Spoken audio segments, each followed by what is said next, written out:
Fala aí, meus queridos! Professor Adilson aqui para mais uma aulinha de geografia, galera.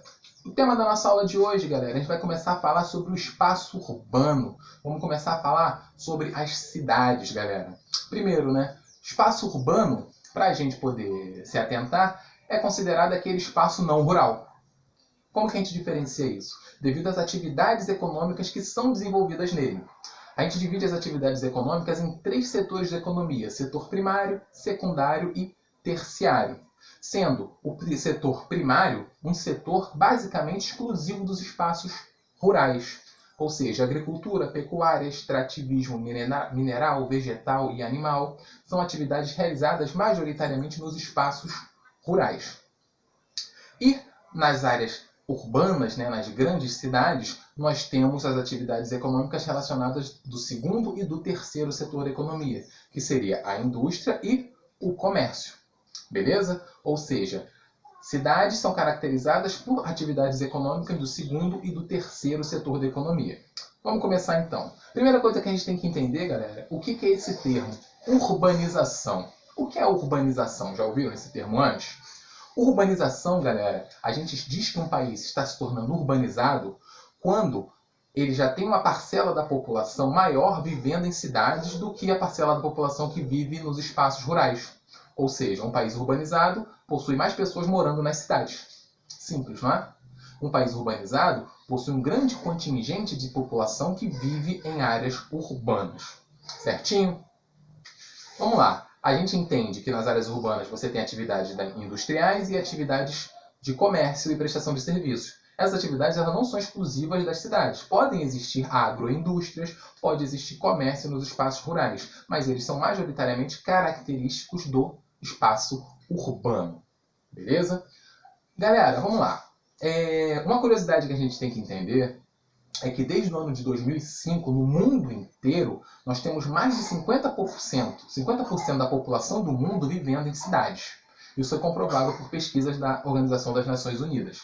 Beleza? Então, a gente pode dizer que a gente vive num país que está num mundo que está cada vez mais urbanizado.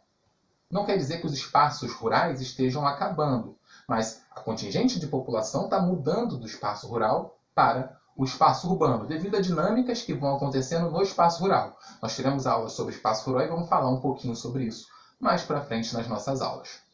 Vamos lá. Primeira coisa, a gente tem que entender que uma cidade ela exerce diferentes funções. O que é a função? O objetivo daquela cidade, como que aquela cidade ganha seus recursos, o que aquela cidade faz, a função de uma cidade. Uma cidade ela pode ser uma cidade religiosa, pode ser uma cidade turística, pode ser uma cidade industrial, pode ser uma cidade administrativa, como é, por exemplo, Brasília, aqui no Brasil, que administra o território nacional a partir da cidade de Brasília. Pode ser uma cidade turística, que tem as suas atividades econômicas voltadas para receber pessoas de fora, oferecendo ali os recursos que a cidade tem, os recursos naturais. Existem cidades históricas também, cidades que têm uma relevância, uma importância cultural para a história de um país. Existem diversas funções distintas que uma cidade pode exercer. E normalmente essas funções estão voltadas para a forma como essa cidade majoritariamente ganha ou gera os seus recursos. Beleza? As cidades vêm crescendo cada vez mais no mundo inteiro, isso não é um fenômeno só no Brasil. E o crescimento das cidades gera alguns fenômenos distintos. Fala um pouquinho sobre eles. O primeiro fenômeno é a verticalização. Horizontal, vertical. Verticalização das cidades, a gente costuma dizer que é o fato das cidades estarem cada vez sendo mais transformadas, o espaço urbano está cada vez sendo transformado com a construção de prédios. Por que prédios? As cidades elas tendem a crescer espacialmente de uma forma bem intensa. Porém, o contingente populacional dentro de uma cidade tende a ser ainda maior. Prédios são a forma mais simples de você colocar uma grande quantidade de pessoas no mesmo espaço da cidade. Em um lugar onde você teria ali 4 ou 5 casas, você consegue colocar 20, 30 apartamentos. Por isso que o fenômeno da verticalização está se tornando cada vez mais comum em todas as cidades. Olha na cidade onde você mora e vê se não tem conjuntos de prédios subindo, sendo construídos nesse momento. Olha o espaço geográfico aí para a gente estar observando esse fenômeno. Beleza? Outro fenômeno que está acontecendo com muita frequência é o fenômeno da conurbação, galera. O que é a conurbação? Você tem uma grande cidade crescendo muito, contingente populacional chegando e essa cidade crescendo. E você tem uma cidade vizinha crescendo também. Quando essas cidades elas começam a crescer tanto ao ponto delas se confundirem uma com a outra, acontece esse fenômeno da conurbação. É quando duas malhas urbanas elas se misturam. Às vezes elas até compartilham sistemas de transporte, sistemas de vias de comunicação, devido a essa integração que os seus territórios acabam tendo. Conurbação é o encontro de duas cidades, digamos assim, para ficar de forma mais simples. Duas malhas urbanas que se encontram devido ao crescimento desenfreado dessas cidades. Nosso próximo fenômeno urbano é a criação das metrópoles, galera. Uma metrópole é um centro urbano que concentra várias funções distintas e ele exerce influência local onde ele está. É uma cidade que tem importância para outras cidades vizinhas. E essas outras cidades vizinhas a gente chama de região metropolitana. São basicamente os vizinhos de uma grande cidade. Por exemplo, você tem uma grande cidade e nessa cidade você tem bastante emprego sendo oferecido, você tem indústria, você tem atividade econômica sendo extremamente desenvolvida nela. O que isso faz? Faz com que a população das cidades vizinhas comecem a procurar essa cidade para se colocar no mercado de trabalho. Essas cidades vizinhas começam a depender da da metrópole principal. Essas são as cidades que circundam a metrópole e têm alguma dependência econômica, social ou cultural dessa metrópole. Essa é a região metropolitana. Um exemplo, região metropolitana do Rio de Janeiro. A cidade do Rio de Janeiro tem a sua região metropolitana, um conjunto de cidades que a circundam, que dependem de alguma forma, economicamente ou financeiramente, socialmente ou culturalmente dela. São Gonçalo, Niterói, Itaboraí, Belfor Roxo, são cidades que fazem parte da região metropolitana do Rio de Janeiro, por exemplo. Nossa próxima aqui são as megalópolis, galera. O que é uma megalópole? Quando você tem uma grande metrópole crescendo muito e ela é vizinha de outra grande metrópole. Exemplo, no Brasil a gente diz, que daqui a alguns anos nós podemos ter uma megalópole formada por Rio de Janeiro e São Paulo, que são duas grandes metrópoles que crescem muito todos os dias. E elas estão começando a se integrar fisicamente devido aos seus setores de transporte, escoamento de mercadorias de uma para outra, aeroportos, você tem uma integração entre as duas cidades. Então a gente pode dizer que está se formando uma região de uma megalópole no território brasileiro, por exemplo.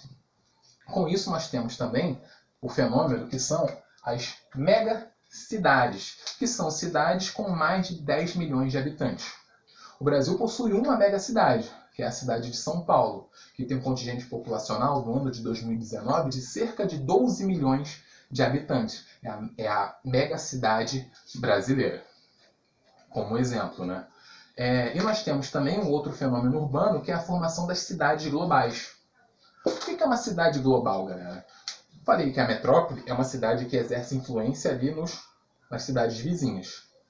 A cidade global tem um conceito parecido, sendo que ela exerce influência em outros lugares do mundo, até fora dos limites territoriais do país onde ela está situada. Uma cidade global ela exerce influência econômica, influência política, influência cultural em outras áreas do globo. Por isso que ela é chamada de cidade global, porque ela tem uma relevância, uma importância no mundo inteiro. Dá o exemplo da cidade de Nova York, nos Estados Unidos. Ela tem uma grande importância comercial, financeira para diversos países do mundo. Você tem a Bolsa de Nova York lá que influencia diretamente a economia de outros países. Ou seja, uma cidade que concentra uma importância global. A importância dela não é apenas local, como aqui do meu exemplo. Ela exerce grande influência em outros lugares do mundo, muito distantes dos seus limites fronteiriços. Beleza? Uma cidade global exerce influência em outros lugares, em outras cidades do mundo, galera. Agora, tratando rapidamente aqui, galera, da urbanização especificamente do Brasil. Quando que começou isso de urbanização brasileira? Grande boom do crescimento das cidades no Brasil. Especificamente, pós-1950. Conceitualmente, pós-1930 também, que foi quando foram dados os primeiros passos para o processo de industrialização do Brasil. Quando o Brasil começou a tentar mudar a sua matriz econômica de agrário exportador e começou a dar os primeiros passos para se tornar urbano industrial.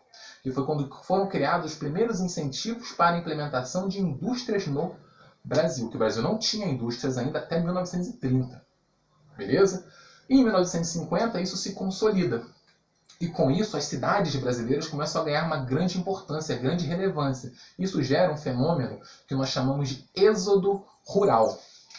Êxodo rural, galera, nada mais é do que o esvaziamento dos campos. Você tem um grande contingente da população que sai do campo e procura as cidades devido ao quê?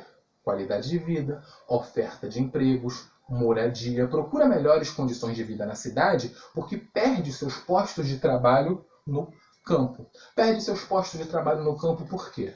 Pós 1950, o Brasil começa seu processo mais intenso de mecanização do campo. Começa a utilizar a que a gente chama de agricultura moderna. E com isso, muitas pessoas do campo perdem o seu emprego para os maquinários. Você tem agora uma máquina que corta a cana. Você não precisa de 200 pessoas para fazer isso, para fazer a sua colheita. A máquina faz isso para você. E com isso, você desemprega 200 trabalhadores, que não tem outra alternativa senão buscar emprego, buscar uma condição de sobrevivência nas cidades. E com isso você tem o processo de urbanização do Brasil se intensificando, porque o êxodo rural acontece, as pessoas saem do campo e procuram nas cidades trabalho, sobreviver. Procura sobreviver na cidade porque eles não conseguiam fazer isso mais no campo, perderam suas fontes de sustento. Beleza, galera? Espero que vocês tenham entendido essa nossa aula, falando um pouquinho da importância da urbanização, algumas funções das cidades, alguns fenômenos urbanos que vêm acontecendo ao longo do mundo, as metrópoles, as megalópolis, as cidades globais. E, para finalizar nossa aula, a cargo de curiosidade, consegui elencar os 5 maiores cidades do Brasil, segundo dados do IBGE, no ano de 2019. Beleza? Primeira cidade, a maior cidade do Brasil é a cidade de São Paulo, né, com seus mais de 12 milhões de habitantes. A segunda maior cidade do Brasil, a cidade do Rio de Janeiro, a capital aqui do nosso estado, com 6,7 milhões de habitantes. A cidade do Rio de Janeiro ainda não é uma mega cidade.